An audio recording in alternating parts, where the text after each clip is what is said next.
So here's the deal, guys. VTOL VR is hands down one of my favorite games. It's one of my favorite games of all time, not just VR games.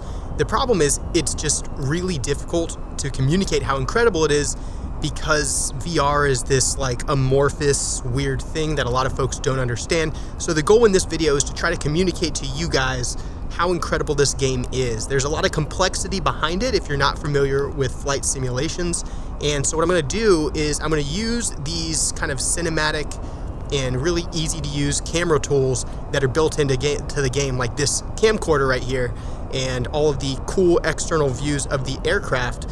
And I'm going to fly through a mission and communicate to you guys why I'm doing everything that I'm doing. Now, will I be successful in both flying the airplane like it's supposed to be flown and also communicating with you at the same time and explaining all of my actions?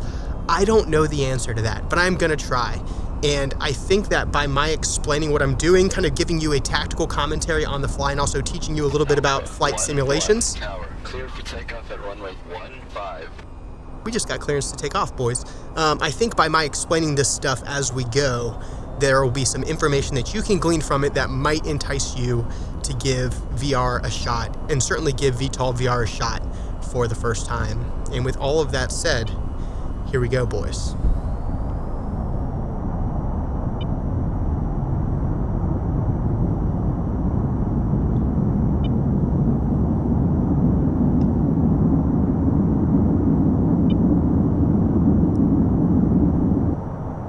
So this is a custom campaign available over on the Steam Workshop that takes the player through a bunch of different missions. It was originally designed for a different aircraft. Today we're taking out the EF-24G, which is a new aircraft to VTOL VR. It is an F-14 Tomcat equivalent and modernized, capable of electronic warfare, strike, air-to-air refuel, carrier takeoff and landing, air-to-air combat, beyond visual range combat, and everything else you can imagine. I've already gone through base defense, retaliation, strike on naval test lake, and we have now moved to tanker escort. First thing we're going to do is take a look at this mission, try to figure out what is required of us in it by looking at the mission briefing right here. So we are Kilo 11. A couple of long-range bombers are returning from a long-range mission. Their fuel reserves are low, so we're sending them out to a KC-49 tanker to provide air-to-air refueling. We are concerned that the enemy aircraft will intercept the tanker, which is where you and your wingman come in. Fly with the tanker and keep it safe. Maintain active radar and RWR so you are aware of hostiles. AWACS will also be available to help spot incoming threats. So we have to escort the tanker, engage hostile aircraft, and mission complete when the tanker and the bombers return to base. So things that come to mind when I look at this, you can see here they said they want us to run with RWR and radar on. The reason that that's of note for all you non-flight sim nerds is whenever you're running active radar, it allows you to be detected much more easily by enemy threats, but it also gives you early warning. In this case, we already are flying with something that has a giant signature that is the AWACS and the tanker, so we're gonna be detected no matter what. So we'll have radar on for both ourselves and our wingman the entire time. RWR is a radar warning receiver. It tells you if you're being locked up and what kind of threat it is and where it is coming from. And it also says here that this is an escort mission with primarily air-to-air threats, so we will pick an air-to-air loadout. The next screen we see here is our equipment screen. It's a daylight launch, and we need to load up for air interdiction, so that is exactly what we are gonna do here. So we're taking external fuel tanks, and I should say that the EF-24G is not an air-to-air or air superiority fighter by its nature. It's much more effective at long-range strike and electronic warfare, but it's got some capability air-to-air, so I'm comfortable taking it out, and my wingmen will be in air superiority fighters, so I've got no concern there. I have jammers on this in this configuration here because I'm flying it by myself, and jamming is a hell of a task, and it's also really effective at strike, but we're doing all air-to-air. I'm going to swap out those jammers for AIM-120s, which is a radar-guided medium-range air-to-air missile that'll allow me to engage targets beyond visual range. I don't need these AGM-88s, which are anti-radiation missiles, and instead I'm going to bring more AIM-120s over here as well. That's looking really good. Down here, I'm going to do something a little bit weird. I'm going to bring the AIM-54 long-range radar missile. The AIM-54 is a Phoenix, and this is specific to the EF-24G in VTOL VR. These are giant missiles that are really slow, but if you're flying high and you give them some time to get moving, they'll haul ass and you can shoot them from very far away. Since we're escorting tankers, I want to be able to engage threats at the max range possible, and those AIM-54s are going to allow me to do that. And on this center line here, I think I'm going to bring some, I'll bring more AIM-120s. AIM-120s on the center line. I've got my external fuel, and now that I realize I've got a lot of 120s, I don't have any here heat-seeking missiles for close-in protection. So I'm going to bring the Air-Sea Advanced missile, which I can shoot off-bore, meaning I can use my head to lock up a target and fire. The Air-Sea is a thrust vectoring missile that'll be able to turn on a dime. It doesn't have a ton of range, but it's very good at close-in air defense. And because this aircraft isn't great at dogfighting or turning really hard, I'll need that extra maneuverability. And it's important to note that it is not radar guided. Instead, it tracks IR heat signature. So it's really looking at the exhaust of an aircraft and using that to home in. So I think we are good to go with that. We're going to launch here. I'm going to talk through the startup of the aircraft if we are in a cold start on the taxiway. We'll get airborne and we will get after it as quickly as I can. All right, start you in this little briefing room. Kind of cool. And the way you actually load the map is you take your helmet, you put it on your head. A lot of people ask me how the VTOL VR control scheme works, and the cockpit is all yours to touch and manipulate. That you don't have to have a flight stick, you don't have to have rudder pedals. You're quite literally just touching buttons and interacting with controls in the aircraft. Here we are in the aircraft. First thing we're going to do is turn on the battery. We're also going to turn on the APU. The APU is the auxiliary power unit. Make it back without a refuel. So once we get moving, the tanker's going to fly straight at them. Make sure it gets there without spilling a drop. All right, APU is on. That allows us to get our engines going. That's the auxiliary power unit, and then our engines left and right are over here. I'm going to close down these red caps to keep us safe. I also close the canopy so that we can hear in here. I turned on the heads up display. Now I'm going to turn on my power displays here, and I'm going to load up L1, which is a preset. I'm actually going to go ahead and put my weapons to arm in air to air right now, and I'm also going to turn my radar on right now as well. Typically you would never do that real world on the ground because it's not safe, but here I have no issues with it. Here I've just set my objective waypoint to the tanker so that we are responsible for defending that thing throughout this entire ordeal. And I'm going to put the TSD up. The TSD is the tactical situation display. It is a data link that gives me information about my aircraft and all of the other aircrafts as well. I'm also going to come in here and I'm going to go into the SMS page. That's the Stores Management System page. I'm going to check on my AirSTs, and they have trigger to uncage on. This means I'll squeeze the trigger to allow the seeker to find a target, and I can shoot them because the seek mode is on my head track. I can shoot them from my head as well. So what I look at, I will be able to engage. Everything is looking good. We're going to contact the tower to take off, which I need to actually turn on. A mechanic that's not used a ton in VTOL VR that I love is you can actually turn on push to talk and talk to the tower using Windows speech recognition. Tower, this is Kilo 11, request takeoff. Copy. Taxi to runway 07.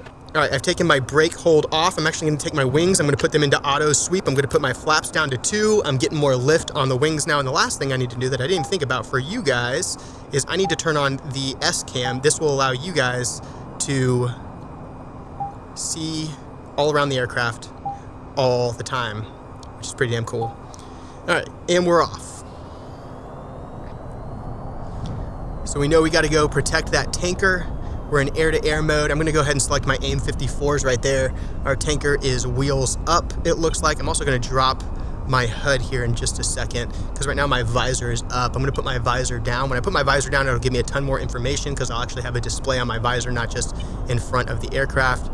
There goes that visor now. Now I can see all around me very well. Makes it a little bit darker, but that is okay.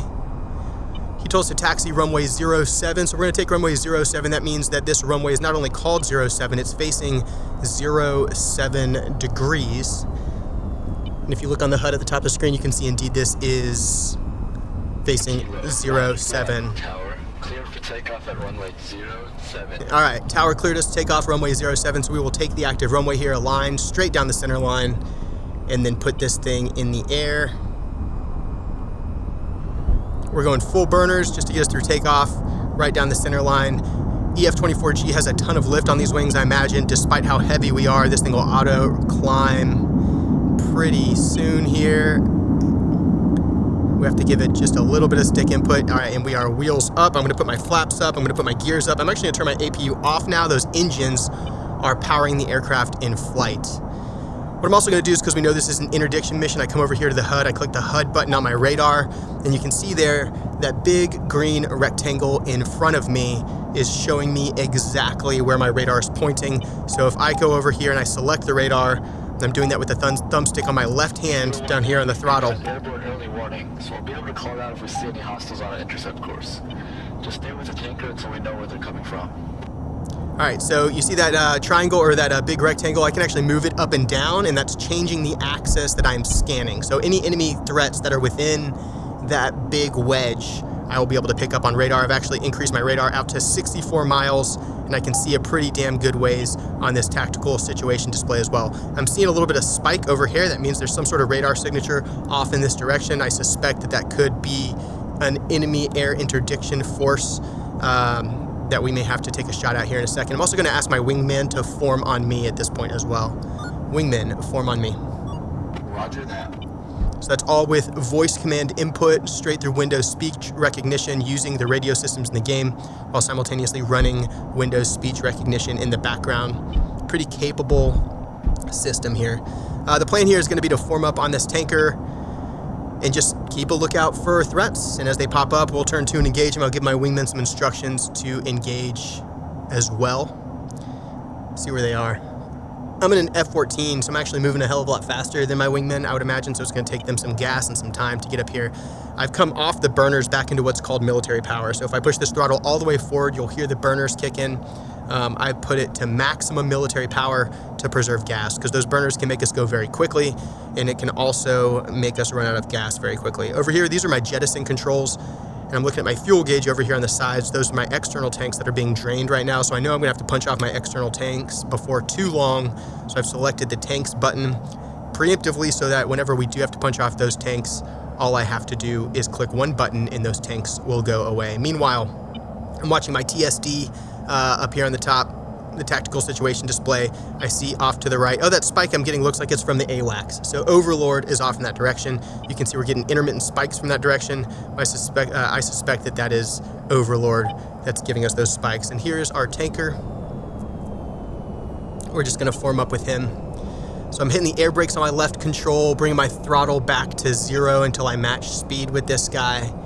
And then we are looking okay right here. And I'm just waiting on my... Pop-up group bearing 105 coming in hot. All right, pop-up group bearing 105. There they are. Okay, that spike was indeed...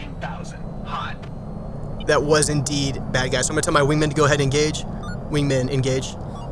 Copy that. So these F-18s will actually kick off. They'll go offensive towards this pop-up group. Right now I'm turning to get my radar able to pick up these guys. I'm going to sling these AIM-54s at maximum range to protect the tanker.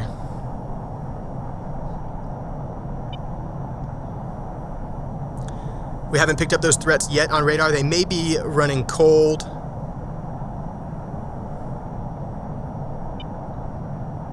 Waiting for them to pop up. Waiting for them to pop up.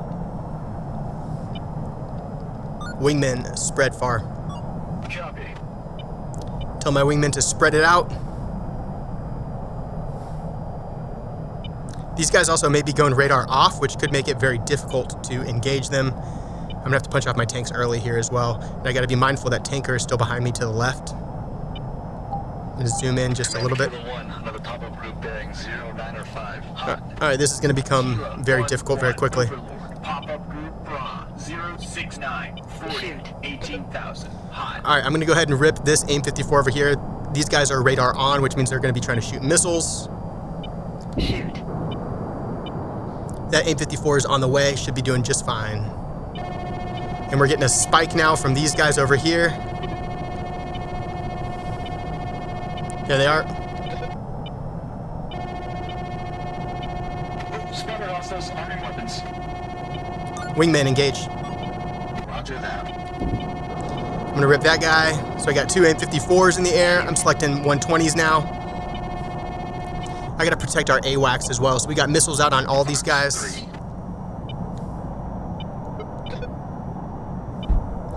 now I got a radar lock, so I'm manipulating the selector switch over here to select my target and lock him up. We're almost out of gas on those tanks, and I'm firing them as soon as I have a good firing solution. I'm now in full burners, going to drain off the rest of these tanks.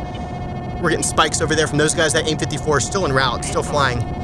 Pitbull means my missile's on its final terminal attack trajectory. Their internal radar's taken over. I'm going to rip that AIM-120 on target 3 over here to the right, and they have engaged on me, so now I am defending. Kicking off my tanks, so I'm more maneuverable. And now, boys, we are in a dogfight. I'm moving my radar up to capture this guy, looking for him. He's splashed, coming left. Oh shit, that missile came close. Got a shoot queue on this guy as well. He's within range, no escape. That means my missiles will have enough energy to engage. Yeah, splash, baby. Fox 3. Fox 3. Roger that. I can actually call out the Fox codes and all of that sort of communication to my wingmen, and they will respond in kind by acknowledging. A Fox 3 is a radar-guided missile. So I called that Fox 3 out to let them know I have a 120 in the air. Defeated. And it looks like I have 4 AIM-20s left, 2 AIR-STs left, still got guns. That guy's smoking on the left, so I'm coming over here. This dude is not yet dead. Fox 2, that means my wingman just fired a Fox 2 missile. That's an IR tracked missile. Fox 2, missiles away. Alright, and they splashed him. Count his ass. Kilo 1-1, Overlord, Grand Slam. Alright, all baddies are dead. Recentering up my radar, going back to the tanker. Looks like he is right over here, so I'm going to put my TSD back up. Wingman, rejoin. Copy. Wingman, spread close. Copy that. Alright, so my wingmen are coming back after that engagement. We just splashed 6 bandits, that is 6 enemy aircraft. They're going to be reforming on me here momentarily. Tanker is protected right now, but we've also shot a lot of missiles. Both my AIM-54s plus 2 AIM-120s. 6 bad guys dead total, and I'm also getting more spikes from over there. That could be our AWACS. That could also be enemy. So I'm wary of it.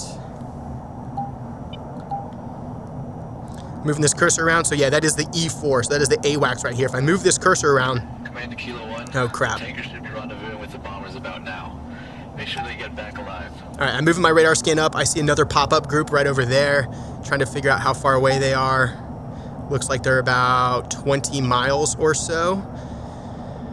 So we're going to need some altitude to go keep our tankers safe from this next pop-up group. So far, that's the only pop-up group I see. And we're going to have to interdict between the tankers. So right now, I'm putting my trajectory between the tanker, which is over there on that marker, and these enemy fighters that are over here. Wingman spread far. Copy. Having my wingmen spread it out. They're just behind me because, again, we're pretty quick. I've got lots of gas left, so I'm doing okay for that, but I'm being careful how to spend that gas. So this is a fighter. This is a fighter. This is a fighter. They're all radar off for right now, and there's a second pop-up group over there as well. So this, again, 2 more pop-up groups. We're running out of missiles.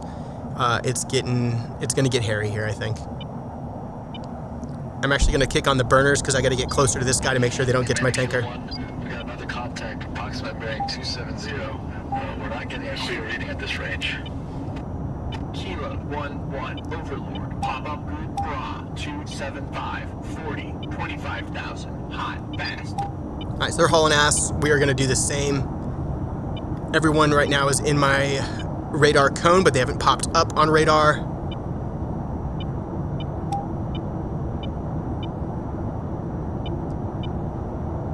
Shoot.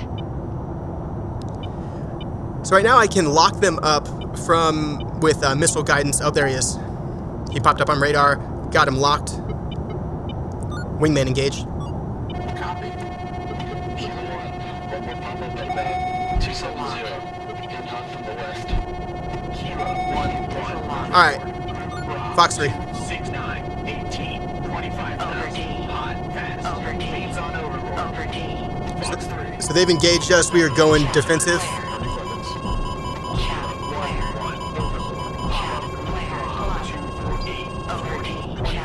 We defended those missiles by notching them. We're going with Fox 2s now that we're close. One of these is splash. Over T. Fox 3. Over T. And I'm blacking out because I'm pulling heavy G's. Break missile. Over T. Clear. Shoot, that was close. Fox 2. Copy that. That's a Airs T off the rails. Shoot. Splash. Shoot. Flash, got him. Fox 3. That's a friendly right there. Almost shot him. That's a friendly. 1-1. Overlord. Group Bra. 237. 18. 30,000. Looks like we destroyed that first group. On Overlord. Fox 3. Going back into 120s for this group. Missile going to This dot right here is the steer point for the missile. That's basically the best trajectory I can offer that missile by firing in front of the target as it approaches. I'm getting close call. engaged again. 1-1 defensive. Over Chap. Clear. Missiles right there. Chap. That was close. Going back to Airs T's. Over T. Over T. Over T. Fox 2. Over T. Copy that. That missile has no chance of catching him Over because he was T. pulling too hard. I just needed something on him to defend myself. Over T. Missile launch. Yep, no chance. I have 120s left. Shoot. Got him locked up. And I'm hit. Chap. Clear. I got hit by a missile from the rear, Clear. but I think I still got control of the aircraft. Clear. Fox 2. He's a splash. No, he's not. Missed. Chap. Clear. I gotta get to this steer point and fire. Shoot. Fox 3. Fox 2. Roger, you got it. See how far in front I had to shoot to engage this guy? Alright, he's on fire. Kilo 1-1. Overlord. Grand Slam. Oh my goodness. So we took a hit there. I think that means I probably got some damage because this thing's flying like a damn bass boat right now, which is no bueno. Let's go find out where our tanker is. He's over here to the left. Wingman, rejoin. 13 miles away. I only have one Fox 3 left, which means we're going to be in a gunfight with 60% fuel if we take any more fighters at this point, which is not ideal. Certainly not ideal. Makes me wish that I brought a jammer so that I would be able to at least contribute in this next fight. All right, so we're on azimuth, heading back towards that tanker so we can link up with him. We get on TSD. We have an E4 over there. I'm going to zoom way back out on the TSD, so no one has any bad guys on data link right now. That red circle in the air, that's an old missile, would be my guess. And we're just cruising now to link back up with this tanker. Wingman, spread, close. Roger that. Gonna get the wingman nice and tight in here. I like flying real close so I can see everybody all together. And because it reduces our radar signature when we're flying as one, it makes it tougher for the enemy to tell how many of us there are. And then as we get into combat, I'll spread them and then have them actually engage. So this tanker's up here to our front. They're actually pretty close to linking up with the bombers at this point. And we've got one 120 left and guns. And this aircraft is it is not a dogfighting machine. It doesn't turn particularly well, and it is fast, but that speed is really best suited to get high and fast and send missiles from long range, or do what's called like a zoom and boom, where you get up really high and then come flying down for a gun run and then wave off. And we're getting more spikes off to the right. That's either that E4 over there, that AWACS, that friendly AWACS, or it's another pop-up group that's at more significant range. I don't have anything on TSD right now. I'm also going to push our radar scan back out to far. So now that radar is looking out to 64 miles. My TSD is looking out to 40 miles, which is as far as I can go on it. Tanker's right here in front of us. And it looks like we've actually got bombers on the hose. So that's a win. So everything's looking all right now. Those bombers we were supposed to link up with and get refueled are in fact actually refueling right now, which is a pretty damn cool sight, frankly. Look at that. They're like little, they're B1s basically. They look like a B1 anyway. Not a bad view.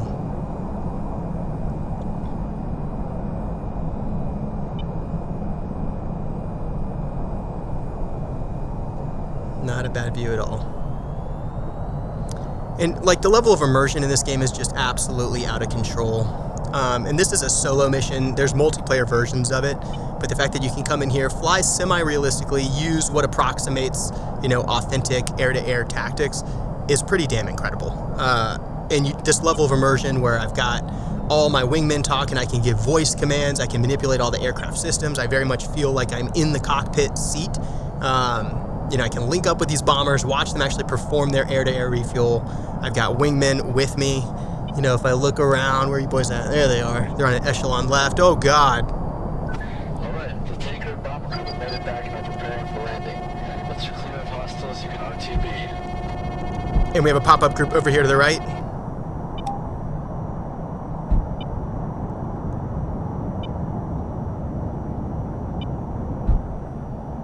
Alright, so we have another pop-up group of fighters out here. Could be 2, could be 3. Wingman, engage. I've gone back into full burners. These guys are pretty high. And they're actually kind of close. And they're running radar off right now. My last 120, we're not quite... Well, they're going after our AWACS, because our AWACS is right there. If I stay in full burners, I only have 4 minutes of fuel. The boys are already shooting missiles, so that's a win. Kilo 1, one more pop-up at about 270. There he is. From the west. Moving to that steer point. We're within range, no escape, so I'm going to rip this Fox 3. 1-1, Fox 3. Fox 3, missiles away. Okay. Alright, and we got to defend a missile.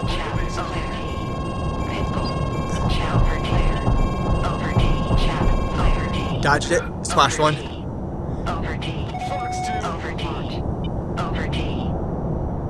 Alright, my wingmen really have to get after it here because I'm not going to be able to dogfight for crap. I'm climbing in full burners just to get altitude and speed and get away from these guys. I've got one of my 6.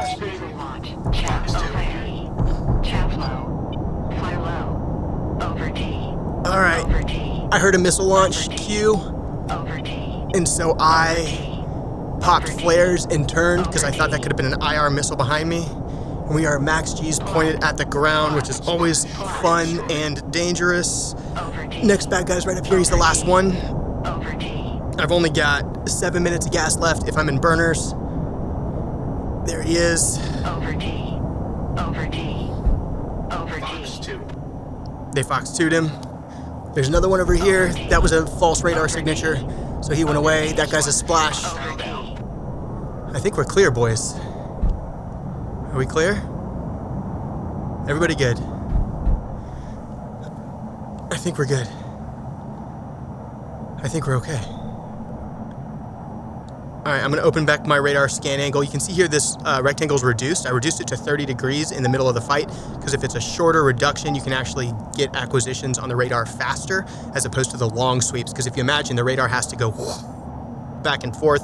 So if you have a smaller scan angle, you can pick out more specific targets and you can just overall be more effective whenever you're more precise with the radar. Now when we're just flying and cruising, I open it nice and wide back up just to be aware of threats. Looks like everything is clean. Wingmen, form up, close. Copy. Understood.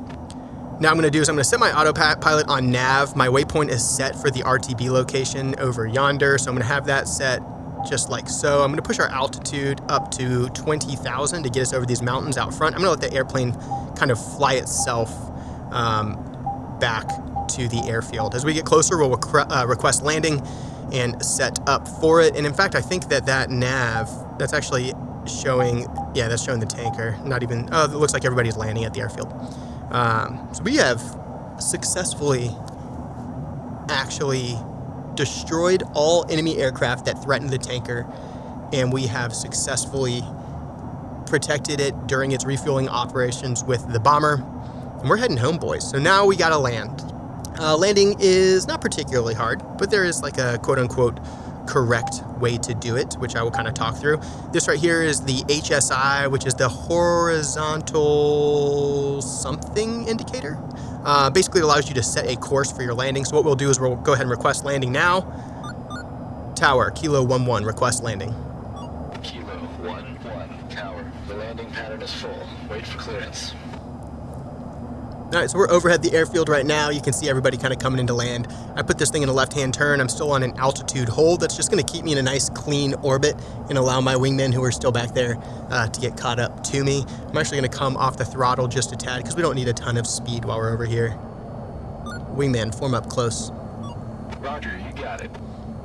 Those wingmen will now get nice and close to me, and now that we're over the airfield and we believe that we are generally safe, I'm actually going to turn my radar off because when we land, we don't want to give everyone on the ground cancer, which is helpful. I'm also going to put my weapons on safe. I'm just doing some initial tuning before we land to get set up in landing configuration. What I think I will also do is just maintain my orbit here, tell the boys to go back to base whenever the pattern is no longer full of friendly aircraft who are trying to land, and then once that is all complete, we will go ahead and we will land ourselves, and I'll kind of talk through the procedures and how to do that. What a video game, man. What a video game. Got these boys formed up high and low. That indicator over there, that's 8.999 nautical miles away. That is the tanker that is still in the pattern waiting on landing. You can look over here on the nav and see him right here. Engaged. We want to hold that. Splash. Someone still killed something out there. That's hilarious. Autopilot disengaged. My aircraft has some damage to the left wing. I can feel the drag, and you can actually see it over there because we did take a near miss during that fight, and that's causing it to fly a little bit funny. Makes it pretty difficult to hold it steady. It's going to make this landing pretty interesting, if I had to guess.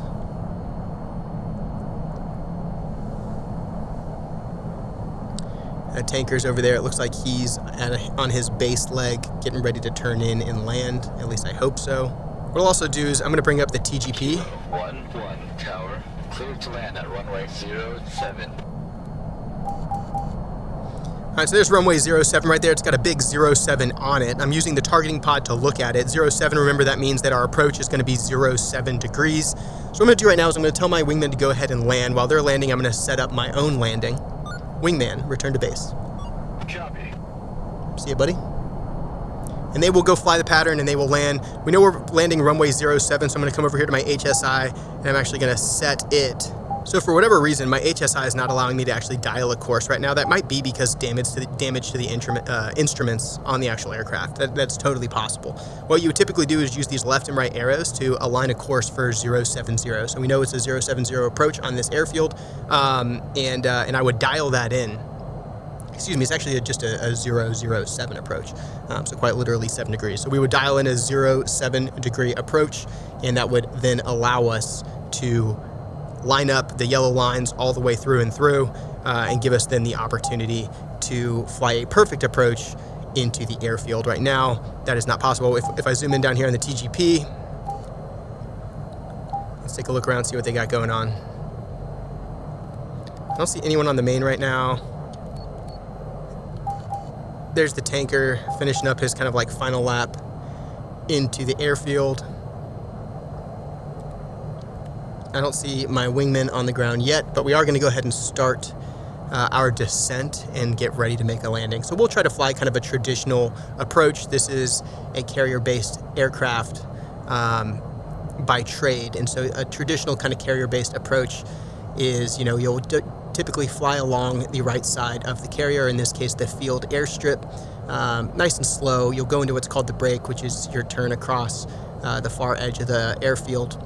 When you do that, you'll reduce your flaps, you'll put down your gear. If you're on carrier, you'd also put down your hook. We don't need to do that today. Then you'll fly your downwind leg before turning into the groove, or your final turn into your approach, getting on the right angle of attack, or an on-speed angle of attack, and I'll describe that as we get to it. And then you will just ride that all the way in to the airfield. I've not yet seen the boys land. They may very well already be on the ground, though. All right, so imagine this thing is an aircraft carrier. Right now, we are basically flying along the aircraft carrier. Of course, it's the field, but we're using the same style of approach. We're reducing our speed. We're preparing to do, what's called entering the break. When we enter the break, we're going to pass it, go about half mile past it, in fact. And when we hit about the half mile point, we're going to go into the break. That's a hard left-hand turn across our approach angle. And when we do that hard left-hand turn, we're also going to reduce throttle, put flaps down, gear down. We would put hook down if we were at sea. Of course, we are not. Here's the brake. So I'm accelerating through the turn, killing the throttle about halfway through the turn, gear down, flaps down. Flaps are yelling at me right now because they don't like how fast I am going now that the wings are extended. Landing gear. Landing gear. We're also getting that landing gear tone because we were going faster than they wanted us to go. You want to land these airplanes very slowly. So now flaps are down, gears down. Airplane is flying a little rough because the amount of damage that we have on it. And now we're reducing altitude and moving forward. If you look on the screen in front of you, you see the velocity vector indicator, again, that circle. Now that we have our gear down, we also have this E bracket right here. Whenever we land, we want this velocity vector indicator to be centered on the E bracket. That's going to indicate a proper angle of attack. That means the nose of the aircraft is up, the ass of the aircraft is down. For carrier-based aircraft, this means that on the carrier, you're going to be able to catch a hook. And when that happens, this red light, which right now is saying, hey man, you need to slow down. Red light to the rear means slow down. Whenever our velocity vector indicator is in line with that E bracket, it's going to illuminate an orange bulb right here telling us that we are on an acceptable speed and an acceptable angle of attack, and we are prepared to land. Now that we have passed the runway, we're going to go into our final turn into the groove, which is our final approach to runway 07. So here, I'm going to keep my same kind of speed right now. I'm going to start a pretty aggressive turn. We're going to lose altitude while we do it. That is all part of the game plan. You see the E bracket there now approaching the velocity vector indicator, indicating that we are getting closer to our on-speed angle of attack. A lot of guys will fly on-speed angle of attack the entire downwind leg. I am too lazy. So now we're within the E bracket. You see as the velocity vector indicator falls within that E bracket, you'll notice the red arrow becomes that orange bulb, and now we are on approach to runway 07. We are still going too fast. There we go. We're getting within the vector, getting within our angle of attack. Now we are nice and lined up, coming left just a tad. That velocity vector indicator is a little low and left on the corner to help us get lined up. We're speeding up now. We want to put it down just past the numbers. And here we go, boys. Short final. Angle of attack looks good. We are on the center line. Speeding up whenever that little light on the left tells me to speed up, keeping my velocity vector indicator centered within that E bracket to maintain on-speed angle of attack all the way through. And now we're just going to fly it all the way in, give it a little bit of juice right at the end. We're going to slap this thing pretty hard as the Lord intended. Carry-based aircraft intended to slap the ground. We are flying again. But carry-based aircraft intended to slap the ground to catch that wire. Of course, these Tomcat wings, with me not immediately crushing the brake on landing, took us up there in the end. So not a pretty landing. Not a pretty landing by a long shot, but a decent-looking approach. And yeah, now that we've landed, we're waiting for the tower to tell us where to taxi to. Follow the taxi path to your parking They area. just did. Looks like it's back behind us to the left, so we'll come off the active runway right here, expecting our buddies to be landing just behind us. We'll follow the taxi path over to our taxi area right over there. It's about 0.8 miles away.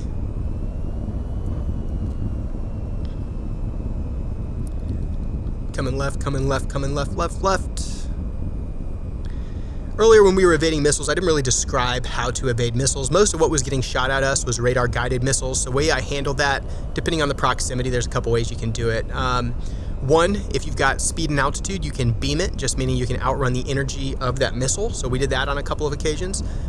You can also use terrain to mask it. This means getting very low to the ground or blocking the line of sight from that radar tracking missile to you. So putting a mountain or something like that between you and the missile. Didn't have the opportunity to do that as well. The other option is you can do what is called a high G pull. We did a lot of that because we were very close to these bad guys as they were shooting at us. This means that I was turning into the missile, trying to create a very difficult angle for the missile to be able to track me while simultaneously deploying chaff and flares. Chaff is meant to defeat radar. It expands the radar signature of the aircraft to make it more difficult for that radar-guided missile to track onto you.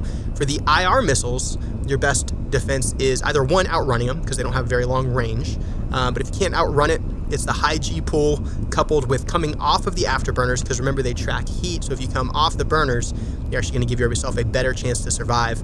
Then you deploy flares to give a heat signature near the aircraft that is not your aircraft in a hope of confusing that missile and having it track that flare rather than the aircraft itself. So a combination of a high G pull, turning into the missile, making it tough for the missile to hit you, deploying flares to create that false heat signature while simultaneously reducing your own throttle while maintaining a high G pull gives you the best chance of defeating those IR missiles.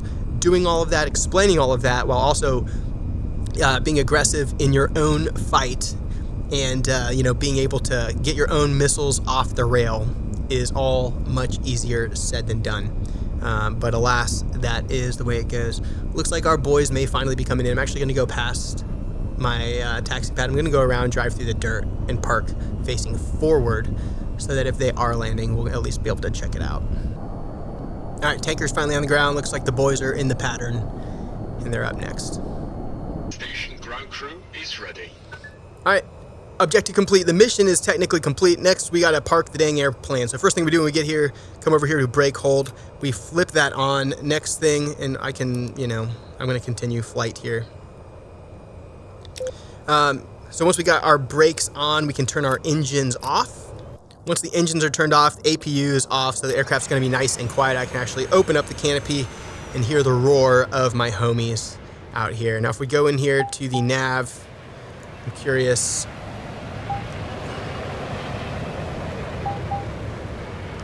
Yep, looks like we have aircraft coming in.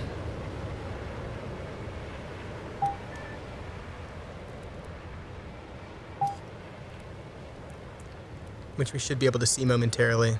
Tanker's going back to his hangar, so that looks good. And this aircraft's on short final. Is this one of the boys, or is this the AWACS? It is the AWACS. Pretty cool. Remember, I'm on the ground. I'm not running my engines, but I am running my battery. So my battery won't stay good forever. I'm actually going to put my flaps up and my wings back. I should have done that when I taxied earlier.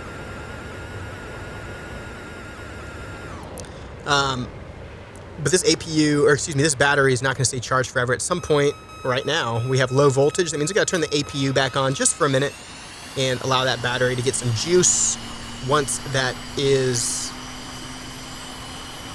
good to go, then I can let it charge up for a second and then turn off the APU so that it quiets down in here again. All right, I hear my boys on short final over here. There he is. What is up, buddy? Welcome home. Welcome home. Gonna go APU off, see if it lasts for the rest of this route. Nice work out there, homie. This is one of the rare times my wingmen actually survived. I do find that giving them voice commands helps keep them close to one another so they can mutually support. If you don't give them voice commands, you just let them engage and be crazy, they tend to get kind of far apart. They don't support each other very well, and it can get nasty. There's so much going on in this game. It's not that hard to learn. Seems like there's a ton going on, and there certainly is, but like, it's a complex flight system. Yes, it is, but it is also very intuitive. And once you get the fundamentals down, the absolute basics, you can jump in here and just kill it, and just have a blast. And if you have a buddy that knows how to play, it's really easy to learn. If not, there's tons of YouTube tutorials out there that you can pick it up as you go, and before you know it, you'll be off finding success and really having a blast in this game. I can actually take this TGP and I can slave it to my head just like this, so I can quickly look over at the target whenever he arrives and lock him up. Here he comes right now on short final. I'm expecting to see him and hear him very shortly. That's the APU again, needs to get turned on. There's our buddy, APU on. Looking good, my friend, looking good. Well, boys, that is it. That is VTOL VR. Best that I can do is narrate to you while I try to play this game. Hopefully you got some value out of it. Hopefully it showed you a little bit more about the game that maybe you had some difficulty understanding beforehand. If you enjoyed it, leave a comment down below. Happy to do more of these. I actually really enjoy doing it because I am passionate about the way that the game is designed. I'm just so impressed by it. But if you did enjoy this video, thank you so much for watching. Please consider subscribing to the channel. I am Controlled Pairs, and this is VTOL VR. See you guys in the next one.